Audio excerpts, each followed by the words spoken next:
बीते दिनों विकासनगर स्थित चौहान हॉस्पिटल के सर्जन पर वहीं पर एक महिला कर्मचारी जिसको जुमे जुमे 10 से 15 दिन नौकरी में आए हुए थे, उसने अपने साथ छेड़छाड़ के आरोप लगाए थे। उसमें चौहान हॉस्पिटल के वरिष्ठ सर्जन डॉक्टर वीरेंद्र चौहान ने मीडिया से मुखातिब होते हुए सारे आरोपों को नकारते हुए कहा है कि मुझे बदनाम करने की ये सोची समझी साजिश रची गई थी। बताते चले कि लड़की के द्वारा अपने साथ लगाए गए छेड़छाड़ के मामले ने ज्यादा तूल पकड़ लिया था, जिसमें पुलिस के द्वारा NBW वारंट भी डॉक्टर वीरेंद्र चौहान के लिए जारी किए गए थे, जिस पर पुलिस ने धारा 354 और CRPC की धारा 376 में डॉक्टर वीरेंद्र चौहान पर मुकदमा पंजीकृत किया था, जिसके विरुद्ध doctor Virendra Chauhan high court Nainital गए थे। लेकिन मामला हाई कोर्ट में विचाराधीन होने के कारण डॉक्टर वीरेंद्र चौहान को सुप्रीम कोर्ट की दौड़ लगानी पड़ी थी। वहीं अब उच्च न्यायालय हाई कोर्ट नैनीताल में डॉक्टर वीरेंद्र चौहान को अग्रिम जमानत दे दी है, जो कि जब तक यह मुकदमा चलेगा डॉक्टर की जमानत जारी रहेगी। वहीं अब इस चर्चित मामले को लेकर डॉक्टर वीरेंद्र सिंह चौहान मीडिया के समक्ष आए और उन्होंने अपने ऊपर लगे हुए आरोप को निराधार बताया और किसी की सोची समझी साजिश बताया।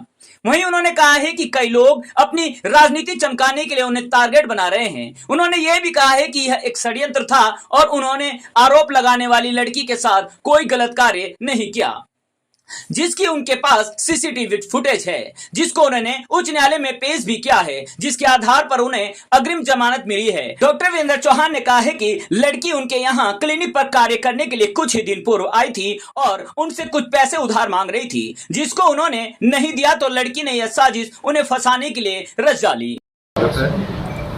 और सभी परिचित लोग हैं, समय समय पर आप लोगों सबका सहयोग हमें मिलता रहता है।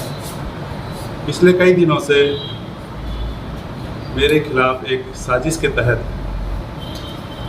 यहाँ कोतवाली विकास नगर में एक मुकदमा दर्ज हुआ, जिसके संदर्भ में संक्षेप में अपनी बात आप लोगों के सामने रखना चाहता हूँ। यह कि जिस लड़की ने मेरे ऊपर आरोप लगाया है, वह उसको मात्र इस अस्पताल में आए हुए 10-12 दिन ही हुए थे। ये बैठ के मैं उसको समझाने लगा, मैंने कहा देखो घर पे वो लड़की भी नहीं है जो घर में काम करती है और वो नाइट वाले अभी पहुँचे नहीं है, तो आप जो है किसी का ध्यान रखना, थोड़ी देर में वो नाइट वाली पहुँचने वाली होगी और हम ज़्यादा जल्दी नहीं कर रहे हैं क्योंकि वो पिक्चर जा रहे हैं। अच्छा, इसी दौरान साथ में मैंने उसको ये भी कहा, मैंने कहा देखो तुम्हारी अभी नई ड्यूटी है और अभी से तुम्हारी कंप्लेंट आने लगी है।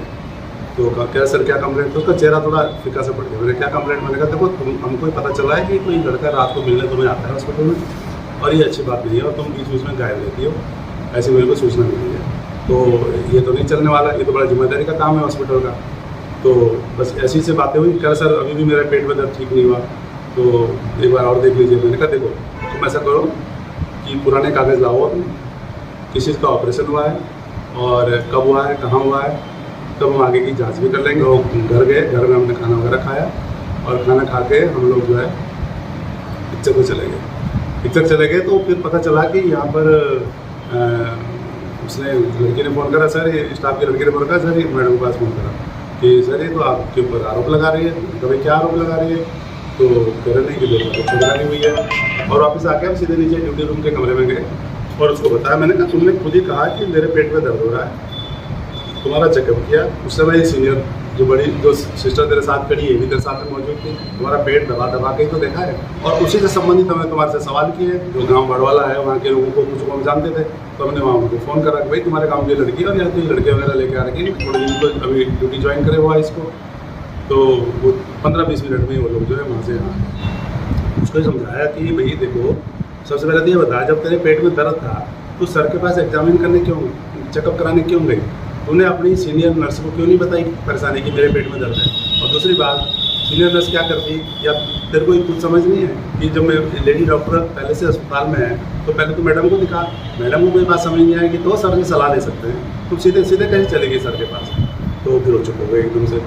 तो उसके बाद फिर वो लोग बाहर निकल गए और बाहर निकल के पता चला कि उनको अगले दिन जो है 27 तारीख को तहरीर दे दी वहाँ थाना चौकी में कि मेरे साथ जो है मेरे प्राइवेट अंगों को टच किया। अरे पहले से पूरे जो है वो प्रिपेयर होकर आ रखे, मतलब जो है किस तरह का केस करने के लिए। छेड़खानी में 354 में मुकदमा दर्ज करा। तहरीर तो एक ही होती, तहरीर दो तो हो नहीं सकती।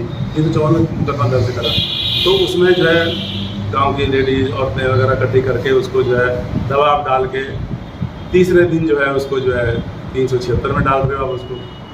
अच्छा, जब 376 में आपने दर्ज कर ही दिया मुकदमा, तब कोई मुझे कहेगा कि आप थाने आइए, आपसे बात करनी है, आप अपना पक्ष रखिए, तो मेरे को तो किसी भी जानकार ने ये सलाह नहीं दी कि आप थाने जाइए, आपको तो आप वहीं बैठा लेंगे, आप तो न्याय के लिए भी नहीं जा पाएंगे।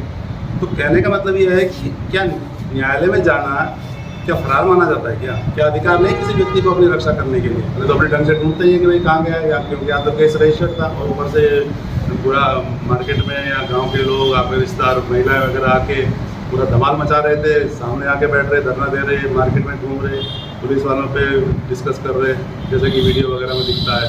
तो फिर हमने जो है सुप्रीम कोर्ट जाना उचित समझा। वो नंबर एक बात तो ये, इस चीज़ के लिए मैं माननीय हाई कोर्ट का जो है शुक्रिया अदा करता हूँ कि उन्होंने मेरी बात को सुना, हमारे वकीलों की बात को समझा, और जो हमने सबूत उनके सामने रखे उस बात पर उन्होंने विश्वास किया और निर्णय लिया।